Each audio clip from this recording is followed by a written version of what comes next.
दिनांक 31 मार्च 2026 हमारे इस नारायणपुर ज़िले के लिए एक ऐतिहासिक दिन है, जहां पिछले 4-5 दशकों से नक्सलवाद से हम ग्रसित थे और कहीं ना कहीं आज वो दिन आ चुका है जब हमारे इस नारायणपुर ज़िले में जो भी आर्म्ड काडर के लोग थे, संगठन थे अलग अलग, वो सभी ने समर्पण कर दिया है। और एक काडर जो बचा हुआ था, बिजलू मंडावी, जो कि नॉर्थ वेस्ट सब जोन में टीडी टीम का पार्टी मेंबर था, वो भी हमारे समक्ष आत्मसमर्पण कर रहा है। तो इसी के साथ हमारा जो एक आर्म्ड नक्सलिज्म का जिस नारायणपुर में जो माड़ डिवीज़न और ईस्ट बस्तर डिवीज़न जिसके अंतर्गत आता है, वो बिल्कुल पूरी तरह हम कह सकते हैं कि आर्म्ड नक्सलिज्म अभी यहाँ पे नहीं है। और जितने भी छोटे काडर्स हैं जो इधर उधर भटक गए हैं, उनसे भी हमारी अपील रहेगी कि वो मुख्य धारा में आएँ और समय रहते सरेंडर करें। बहुत छोटे फॉर्मेशंस में कुछ नॉर्थ वाली एरिया में बचे हैं, हमें उम्मीद है कि वो जल्द ही वापस आ जाएंगे। और इस पूरे 2 साल में जिस एग्रेसिवनेस के साथ हम सभी ने, हमारे यहाँ बीएसएफ आईटीबीपी के सभी कमांडिंग ऑफिसर्स हैं और इन सब की सम्मुख एक जॉइंट प्रयास से ये हो पाया है। विगत 2 वर्षों की अगर बात करें तो हमने कुल 42 सिक्योरिटी कैंप्स डाले हैं। जो हमारा अबूझ माड़, जो कि सिक्योरिटी वैक्यूम का एरिया कहलाता था, इसको कैसे टैकल करना है, इसका बहुत एक डिफ़िकल्ट एक टास्क था, जिसको बीएसएफ आईटीबीपी ने मिलकर हमारे जिला बल और सीएफ के भी महत्वपूर्ण योगदान से हमने इस एरिया को, सिक्योरिटी वैक्यूम को पूरा भरा है। और ख़ास करके हमारे जो भी बड़े बड़े ऑपरेशंस हुए, इसमें भी सभी का जॉइंट एफर्ट रहा। और आज हम इस मुकाम पे पहुँचे हैं कि 31 मार्च का ये ऐतिहासिक दिन हम यहाँ पे हैं। और साथ ही साथ अगर बड़े ऑपरेशंस को देखें तो टोटल 129 हमने नक्सल्स न्यूट्रलाइज किए हैं। बहुत बड़े बड़े ऑपरेशंस हुए इस एरिया में। खासकर अगर संख्या की बात करें तो थुलथुली ईस्ट बस्तर के लिए एक बहुत बड़ा ऑपरेशनली सक्सेसफुल ऑपरेशन था।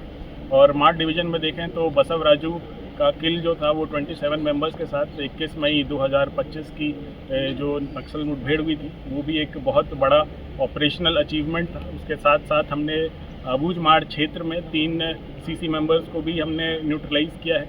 और अब जबकि सरेंडर्स बहुत बढ़ गए हैं, 2024 में हम देखें तो सिर्फ 16 सरेंडर्स थे, और अगर 2025 देखें तो अराउंड 280-290 लोग सरेंडर किए।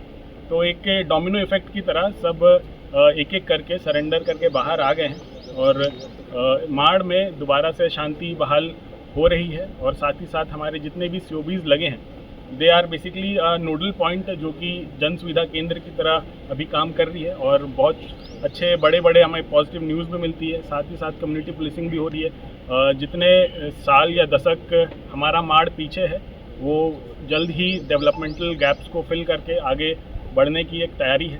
और आज बिजलू के सरेंडर के साथ साथ विगत 1.5 महीने में हमने जितने भी माड़ में छोटे छोटे ऑपरेशन से माड़, जो कि बहुत एक सीसी मेंबर्स का बहुत प्राइम लोकेशन था, बहुत यहाँ एक समय में 13 से 15 सीसी मेंबर्स लोग रहते थे, प्लानिंग करते थे, उनका एक थिंक टैंक यहाँ रहता था।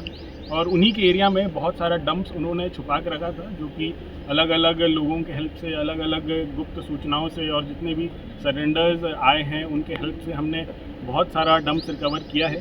जिसमें कि आज हम लोग मुख्य रूप से, इसको हटा दो,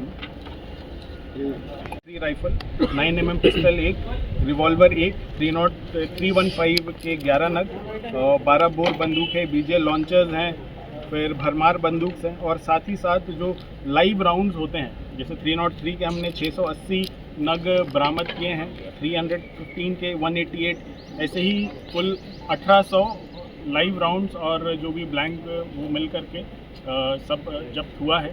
तो ये एक अचीवमेंट है, जो कि उनके जो सप्लाईज माड़ में उन्होंने छुपा के रखे थे, उनकी जो डेली यूटिलिटीज़ है, हमने उस नेटवर्क को भी ध्वस्त किया है। और ये एक बहुत बड़ा चैप्टर है जो नारायणपुर के लिए एक टर्निंग मोमेंट है। ये चैप्टर यहाँ से क्लोज होता है। अब इसके आगे हमने प्रयास करना है कि कैसे हम इस डेवलपमेंटल गैप जो यहाँ पे है उसको आगे पुश फॉरवर्ड करें। और कहीं ना कहीं हमारी जितनी भी सिक्योरिटी फोर्सेस यहाँ प्रेजेंट हैं, उनका एक बड़ा रोल रहेगा।